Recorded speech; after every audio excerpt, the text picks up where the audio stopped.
Hey, welcome to Bitchly Fat. Bombs away. Take it. I'm hot and sweaty. We're on Fort Campbell right now. It was originally called Clarksville Air Force Base because in 1948 the Air Force had the mission to take care of this place. So this is not going to be opened unless the Marine Corps guards are there with our automatic weapons. We got one right here. Yeah. Get in the pillbox. And the I don't need it. You know what's really interesting is all our old American bunkers from around World War II and the Cold War, they're not destroyed. There's not a bunch of bomb marks in them and bullet holes, but all the German ones in Europe are. It's really We had interesting. one home game and a scrimmage. It's been away games ever since. I tell people the Civil War is when we got so bored we started kicking our own ass because nobody wanted to smoke.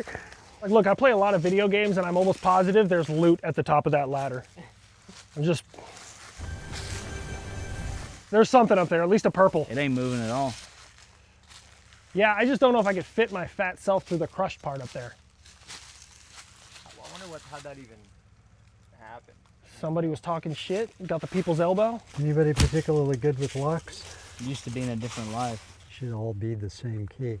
These are brand new. I wonder if this is one of the ones the guy rekeyed that we were talking to, like when we walked like from that first He position. was like, I just finished rekeying those. Yeah. Hope this isn't one of the ones he just rekeyed. That guy's gonna watch this episode and be like, fuck! He's gonna be in the comment section, I'm so sorry, please come back. The former hoodlums found a way in. Who could have anticipated? My only theory at that point was like, blowtorch? That's kind I of a feel like I'm master not key. supposed to be here. Okay, a little bit of an echo, but the echo will go away when we get there. So all of the 26 structures that are on the installation here are basically the same. It's a hallway, and at the end of the hallway there's a Quonset hut type structure that's 16 feet by 32 feet. The only difference in the structures is the length of the tunnel going in. Some of them are 6 feet long, one of them 600 feet long, but they're all essentially the same. Okay, so the basic security setup here, you're coming in with the team and you've got a red team member and a blue team member. You have this grilled door with keyed locks on it in front, and you come in here, and here is the first of the die-bolt bank doors. They're rebarbed and reinforced in. There's about 3 feet of concrete here on this tunnel. They dug the area out, they built the concrete, and then they put the dirt back over the top of it, so we're pretty well insulated in here. You can see from the back there are 2 key mechanisms, and if you get around to the far side here, you can see where the 2 tumblers were, red, or with the numbers on it that you'd have to turn and open it up. So always 2-man control. Once you get this door opened, you go through another locked grilled bank door. You come into an antechamber, and in the antechamber here you have the blast doors. These blast doors are so big and heavy that you had to operate a jack to jack them up and move them on their hinges. They were not to keep an explosion in, they were designed to keep an explosion from without, to protect what's inside. But at any rate, you don't just walk in here on your own and try and move these doors. Once you get this part open, you come into, like I said, each structure at the end had kind of like a Quonset hut that's 32 by 16 feet structure. And from that, they've built 4 chambers. So you'll see 4 die-bolt doors, again with double combination on each of them. So if we're going to be working on the bird cages that are stored in this chamber, we have to open the door. There's a grilled door behind it. You can see, part of the Quonset hut shape here. These shelves are lead. They were where the bird cage with the visible material would go in. Every single component had a whole set of IBM cards associated. The accountability of every part of every weapon was very meticulous on it. Years and years of atrophy, condensation in here. We got a lot of rust, and you have to imagine the walls whitewashed, the lights, the activity going on. You know that when the Soviet Union fell in 1992, their nuclear program wasn't quite as meticulous as ours. And where are all those parts? Where are old initiators, old canisters of plutonium, et cetera, et cetera. You probably don't remember back in the days when we had Fortran and COBOL and stacks and stacks of IBM punch cards that would have to be fed into large Cray computers that were sunk in nitrogen to keep them cool. And you know, it was just computer science was a completely different thing. There is no nuclear radiation, no truth to any rumors that there's radiation residual stuff left in here, but radon is a problem throughout Kentucky and Tennessee in any basement or underground structure. Today, there are a number of them that have been cleared out and have been changed into bat habitat by cutting a hole in the front door. And our protected species bats here at Fort Campbell have a nice place to live. Like I said, there are 6 of these A structures, kind of go out of use in 1962, and we'll go take a look at a B structure. Hang on, I gotta test something. I'm gonna be Shout out Northrop Grumman. Shout out You guys keep walking, Dick I gotta Cheney. test something. I wanna see the echo on a fart. Nailed it. I had to test it. How many times are you gonna rip ass? Because Ethan, the way to echo. go. I'm gonna shit my pants in the underground nuclear bunker with no ventilation since the 1950s. I'm just saying, like, you gotta test these things. Ethan, come on, dude. I'm down bunker of that, dude. I'm going in. This looks like a horror flick. Do not talk. Oh, horror. Sorry. So I found the sign here, and it says PU limit 30 kilograms, HE limit 600,000 pounds.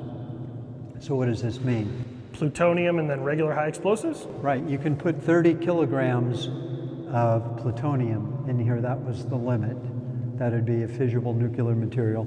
And then you could have high explosives, because that's what initiates the thing, up to 60,000 pounds. So they had rated that in here. We tried to figure out for a while, all of us historian types, what does PU mean before we found the periodic table, and it's uranium-235. We're going to go down to a place called the Railhead because nuclear material is being moved all over the United States, and we'll take a look at how important the train system was in putting that together. We know in the local area, during the time that this was in operation, there was a KGB office in Clarksville.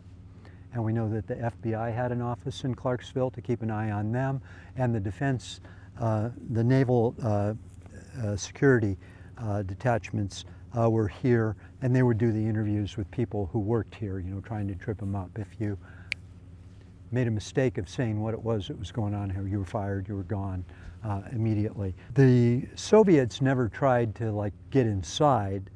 What they were really interested in is what was leaving. Where were nuclear weapons going? And you can do that by monitoring the train system and by the airfield. We're at the east end of Clarksville Base. Through the trees here, about 600 yards is where the end of the fence is on the east side. And there were 4 gates there. And you can see the train track here, which is still around with us. And it ends about 100 yards down the road there. So moving nuclear materials around, the components, there's explosives, there's nuclear material, there's associated tools and equipment, etc. There is a huge network throughout the United States to connect those 13 different sites and to connect it to Los Alamos, and where the nuclear research was done at the University of Chicago. Knoxville, Tennessee had a Oak Hill facility there. Of course, Washington, D.C. had the other nuclear facility there. So all these parts need to be moved around, weapons need to be maintained, they need to be modified and adjusted over time. So these train cars are called ATMX cars, They have no doors on them, and the only way to get cargo in and out is through the roof. And you can see this container here is probably large enough to hold 2 nuclear bombs, but who knows what's in it. It had to be lifted from the top. Now, to secure the tops of these things, they had sets of bolts, you know, like you work on a GM car and you got all those little screwdrivers that are stars and half crescents and stuff like that.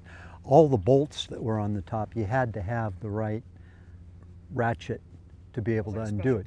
It was a special tool sort of thing. The trains had a caboose with them. The trains never went anywhere without armed guards with them. When they stopped somewhere, the guards would get out, walk on the top, armed and all of that type of stuff, and quite a few of them were transiting across the United States. So this might be a good place to talk about something that's not a fake story, but it's a real story, and it has to do with October of 1962 with the Cuban Missile Crisis. And in the hierarchy of nuclear readiness, there's DEFCON 1 at the top, Defense Condition 1, down to DEFCON 5 if we're at peace, and the weapons are just sitting here idly. We're at DEFCON 5, and as situations in the world change, it can be moved up for higher levels of readiness. DEFCON 1 is aircraft with weapons in the air en route to target. The most serious thing that could ever happen. Impending nuclear war just waiting to get over the target. DEFCON 2 is when weapons are loaded on aircraft and there's no longer two-man control. The 2 men have moved a nuclear weapon to a waiting Air Force aircraft, and the co-pilot has signed for it, and now the military owns it, and just waiting for the president to say go to DEFCON 1. How close did we ever get to going to actual nuclear war? Well, those people who've studied the Cuban Missile Crisis and all of that have, posited back and forth. Was Kennedy really serious? Was he bluffing? Did we really go to DEFCON 2? Did it come to that? Was it that close? And in interviewing one of the people, there's a man named Jim Yost who worked here, and he was called in on that night of October 23rd, 1962. He drove in and parked in the parking lot across the street and lined up at the front gate. He saw with his own eyes and related to me that the straddle carriers, there were about 20 of them, lined up with actively prepared nuclear weapons. We're just waiting to go 2 miles down to the road, and down at the end of the road, Air Force B-36 and B-52 aircraft were lined up ready to accept those weapons. That is how close, once upon a time, we really came. Were there other incidents? I don't know, but that's certainly one of the ones that's most famous there. And as a result of that, when I pick up the academic books about the Cuban Missile Crisis, I always think of Jim Yost, young man at the time, standing at the front gate, seeing hell on straddle carriers ready to go. The legacy of the men and women who worked here, there were thousands and thousands of people involved with this program. Every bit probably as big as NASA was at the time, those large scale programs. I don't know if we could ever put one of those types of programs back together, but the men and women who, suffered the ignominy of working at the squirrel cage and having their neighbors think that they were weird, not being able to talk about what they did in their jobs and all that type of stuff, who dedicated themselves to the defense of our country, are the unsung heroes of the Cold War. And somebody watching on YouTube with $80 million, if you want to help us get a Cold War museum together, man, we got the place for it, we got the stories for it, and we could probably still find a lot of artifacts that would make it compelling. Lessons from the past, warnings about the future. Thank you so much for joining us again on this episode of Habitually Fat, where we went and saw the ISV. So a huge thank you out to the 1st Brigade Bastogne guys from 1327 Infantry who showed us that system, as well as Dr. O'Brien, who brought us around to these nuclear bunkers here on Clarksville Base. Clarksville Base. Thank you so much. And of course, thank you to Zach for setting all this up. I mean, he kind of knows people and things. He also looks really good. Get a shot of those legs as we pan out. We'll see you guys next time. My calves are working. Oh.